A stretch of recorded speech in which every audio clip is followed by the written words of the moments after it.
నేను ఈరోజు మీకు విలేజ్ స్టైల్లో ఒక మంచి టేస్టీగా ఉండే వంకాయ తక్కాళి పచ్చడి చూపించబోతున్నానండి. ఈ పచ్చడి నోటికి మంచిగా పుల్లపుల్లగా కారం కారంగా చాలా టేస్టీగా ఉంటుందండి. వేడివేడి అన్నంలో నెయ్యి వేసుకొని ఈ పచ్చడి వేసుకొని తింటే అబ్బా అద్భుతంగా ఉంటుందండి. నేను మీ Jyothi, welcome to my channel cook with me it's tasty. మరి ఎంతో టేస్టీ అయిన ఈ వంకాయ తక్కాళి పచ్చడి ఎలా చేయాలో చూసేద్దాం రండి. ముందుగా ఒక బౌల్ తీసుకొని అందులోకి కొన్ని డ్రింకింగ్ వాటర్ వేసుకోవాలి. ఇప్పుడు ఈ నీళ్ళలోకి 1 టీ స్పూన్ సాల్ట్ వేసుకుంటున్నానండి. ఈ ఉప్పుని బాగా కరిగేలాగా కలుపుకోవాలి. ఇప్పుడు దీన్ని పక్కన పెట్టేసేయండి. ఇక్కడ నేను ఈ పచ్చడి కోసం 150 గ్రామ్స్ వంకాయలు తీసుకున్నానండి. వంకాయలు చాలా ఫ్రెష్గా ఉండాలి ఈ పచ్చడి చేసుకోవడానికి. ఇప్పుడు ఈ వంకాయల్ని 2-3 సార్లు బాగా కడిగేసుకున్న తర్వాత వీటిని చిన్న చిన్న ముక్కలుగా కట్ చేసుకోనవసరం లేదండి. కొంచెం పొడవుగా ఒక వంకాయలో 4-5 ముక్కలు వచ్చేట్టుగా కట్ చేసుకోవాలి. చూస్తున్నారు కదా, నేను వీడియోలో చూపించిన విధంగా తొడిమని కట్ చేసేసి ఒక్కొక్క వంకాయని 4-5 ముక్కలుగా చేసుకుంటున్నాను. ఇలా అన్ని వంకాయల్ని కట్ చేసుకొని ఉప్పు వేసిన నీటిలో వేసుకోవాలండి. ఇలా చేయటం వల్ల వంకాయ చేదు రాకుండా ఉంటుంది. ఇప్పుడు కట్ చేసిన వంకాయ ముక్కల్ని పక్కన పెట్టేద్దాం. తర్వాత స్టవ్ పైన ఒక ప్యాన్ పెట్టుకొని అందులోకి 1 టేబుల్ స్పూన్ ఆయిల్ వేసుకొని 1 టేబుల్ స్పూన్ ధనియాలు కూడా వేసుకున్నాను. ఇంకా 1/2 టేబుల్ స్పూన్ జీలకర్ర వేసుకొని 2 నిమిషాల వరకు మంచి సువాసన వచ్చేలాగా వేయించాలండి. ఇప్పుడు స్టవ్ని లో ఫ్లేమ్లోనే ఉంచి ఒక 15 వరకు ఎండుమిరపకాయలని వేసుకుంటున్నాను. స్టవ్ ఖచ్చితంగా లో ఫ్లేమ్లోనే ఉండాలండి, లేకపోతే ఎండుమిర్చి బాగా మాడిపోతుంది. ఎండుమిర్చి రంగు మారకుండానే చక్కగా వేగాలండి. అప్పుడే ఈ పచ్చడికి చక్కటి రుచి వస్తుంది. ఇలా వీటన్నిటిని చక్కగా వేపుకొని ఒక ప్లేట్లోకి తీసి పక్కన పెట్టేసి బాగా చల్లారనివ్వాలి. ఇప్పుడు అదే ప్యాన్లో 1 టేబుల్ స్పూన్ ఆయిల్ వేసుకొని వేడి చేయాలండి. ఇలా వేడి చేసిన ఆయిల్లోకి ఉప్పు నీళ్ళల్లో వేసి ఉంచాం కదండి, ఆ వంకాయ ముక్కల్ని తీసి ఈ ఆయిల్లో వేసి చక్కగా వేయించుకోవాలండి. స్టవ్ మీడియం ఫ్లేమ్లో పెట్టి వేయించండి. నేను ఒక 1/2 table spoon salt, 1/4 table spoon పసుపు వేసుకుంటున్నాను. ముక్కలు మాడకుండా చూసుకోవాలండి. మనము ఉప్పు వేసాం కాబట్టి చక్కగా మగ్గిపోతాయి. ముక్కని గరిటెతో కట్ చేసి చూస్తే లోపల తెల్లగా ఉండకూడదండి, పసుపచ్చ రంగులో ఉండాలి.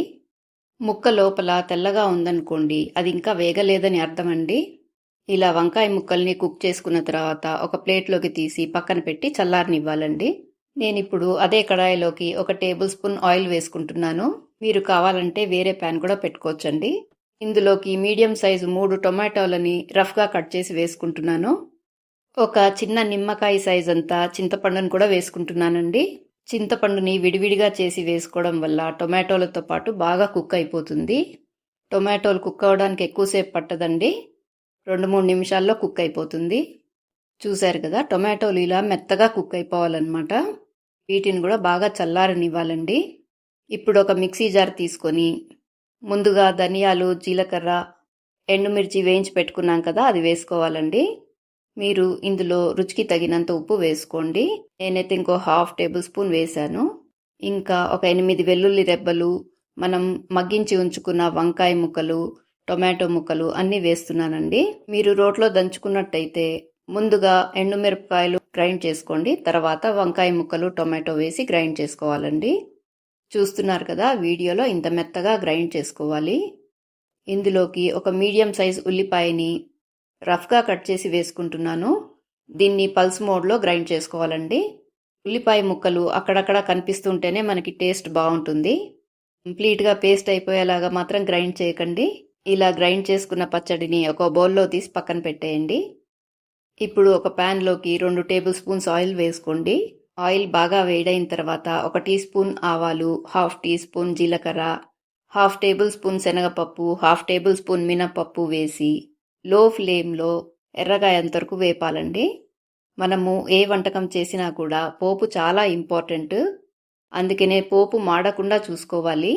ఇందులోకి 2-3 ఎండుమిరపకాయలు, ఒక రెమ్మ కరివేపాకు వేసి వేయించుకోవాలండి. ఆఖరణ ఒక 1/4 టీ స్పూన్ ఇంగువ కూడా వేసుకోవాలండి. ఇది ఆప్షనల్, మీకు నచ్చకపోతే మానేసేయండి. ఇప్పుడు ఈ గుమగుమలాడే పోపుని మనం తయారు చేసుకున్న చట్నీ పైన వేసుకుందాము. ఈ వంకాయ పచ్చడిలోకి నల్ల వంకాయలే కాదండి, గ్రీన్ వంకాయలు కూడా వాడుకోవచ్చు. దాని టేస్ట్ కూడా చాలా బాగుంటుంది. చూశారు కదా ఎంత బాగా వచ్చిందో పచ్చడి. టేస్ట్ కూడా చాలా బాగుందండి. మీరు కూడా ఒకసారి ఈ పచ్చడిని ట్రై చేసి మీకెలా కుదిరింది అనేది ఫీడ్బ్యాక్ ఇవ్వండి. నన్ను నమ్మండి, మీకు ఖచ్చితంగా నచ్చుతుంది ఈ పచ్చడి. ఈ పచ్చడిని వేడి వేడి అన్నంలోకి వేసుకొని నెయ్యి వేసుకొని తింటే ఉంటుందండి. అబ్బా అద్భుతం అండి. పుల్ల పుల్లగా కారం కారంగా ఈ టేస్ట్ని ఇన్నేళ్ళు మిస్ అయ్యామా అని మీరే అనుకుంటారు. ఈ ఒక్క పచ్చడి ఉంటే చాలండి, ఇంకేమీ అవసరం లేదు. మొత్తం అన్నం దీంతోనే తినేసేయచ్చు. నా వీడియోస్ మీకు నచ్చినట్టయితే ఒక లైక్ కొట్టి సబ్స్క్రైబ్ చేసుకోవడం మర్చిపోకండి. Thank you for watching.